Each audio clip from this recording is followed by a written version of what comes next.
Hi math students, this video is to help you with your upcoming checkpoint 9.13. So you can print out this paper and fill it in as we go. You can use your own paper and write down the answers, or you can do it electronically. But make sure you take these notes because this will be really helpful for your checkpoint right after this video. Okay, number 1, 3 to the negative 4, and it says rewrite as a fraction in expanded form. So this lesson was about negative exponents, and so hopefully you learned that having a negative exponent really means you just need to put that in the denominator of the fraction. Okay, so having 3 to the negative 4th is really the same as having 1 over 3 to the 4th power.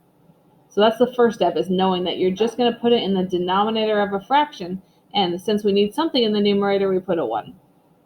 So if I want to rewrite this in expanded form, that would be 1 over 3 times 3 times 3 times 3.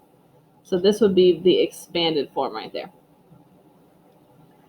Number 2, 4 to the negative 3, it just says rewrite as a fraction. It doesn't say in expanded form.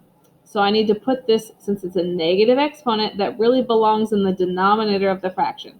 So this is going to be 1 over 4 to the positive 3. Number 3, 2 to the negative 3, and this time it says simplify. That usually means give an answer, like just a number as your answer. So 2 to the negative 3, that means I'm going to put that in the denominator of the fraction. And now I need to actually figure out what 2 to the 3rd power is. So that means 1 over 2 times 2 times 2. 2 times 2 is 4, times another 2 is 8. So my actual answer is 1/8. Okay, number 4, negative 6 to the negative 2 power. So anytime you have a negative exponent, it goes in the denominator of the fraction. So this is 1 over negative 6 to the 2nd power. So simplify means actually give an answer here. So 1 over negative 6 to the 2nd power, that means negative 6 times negative 6, which is positive 36. So my answer would be 1 over 36.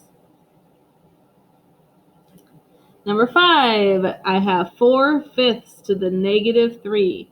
So I'm going to rewrite this in the denominator of the fraction. So 1 over 4/5 to the 3rd power. Okay, so I have a fraction inside of a fraction, which is kind of tricky at the moment, but we'll leave it for right now. I need to figure out 4/5 to the 3rd power. So that's 4/5 times 4/5 times 4/5. So I'm going to move this over here so I have a little bit more space.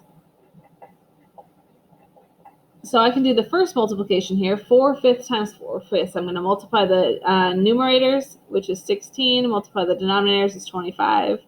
I also need to multiply that by another 4/5. So 16 times 4 is 64, 25 times 5 is 125.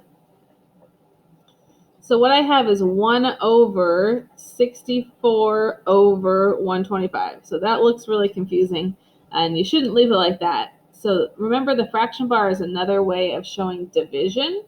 So really this is 1 divided by 64 over 125. So I can have 1 over 1 divided by 64 over 25. So that's the same as 1 over 1 times 125 over 64. I multiply by the reciprocal. So multiplying the numerators, I get 125. Multiply the denominators, I get 64. So this could be my final answer right here. You could also rewrite it as a mixed number if they wanted you to. Number 6, negative. Notice how the negative's on the outside this time of the parentheses. So negative 2 to the negative 4. So I'm going to leave the negative out front. That's not part of this exponent right here. So the negative is just right here. And then my fraction is going to be 1 over 2 to the 4th. Okay, so my answer is going to be negative, and then I have 1 over, so the 2 to, oh, it says write it in expanded form. So if I expand the bottom here, 2 times 2 times 2 times 2.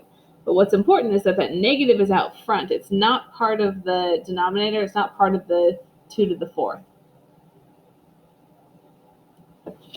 And number 7, 10 to the negative 3, rewrite it as a decimal. Okay, so first step is I'm going to put it in the denominator of the fraction. So 1 over 10 to the 3rd. So 10 to the third, that's 10 times 10 times 10. So 10 times 10 is 100, times another 10 is 1,000.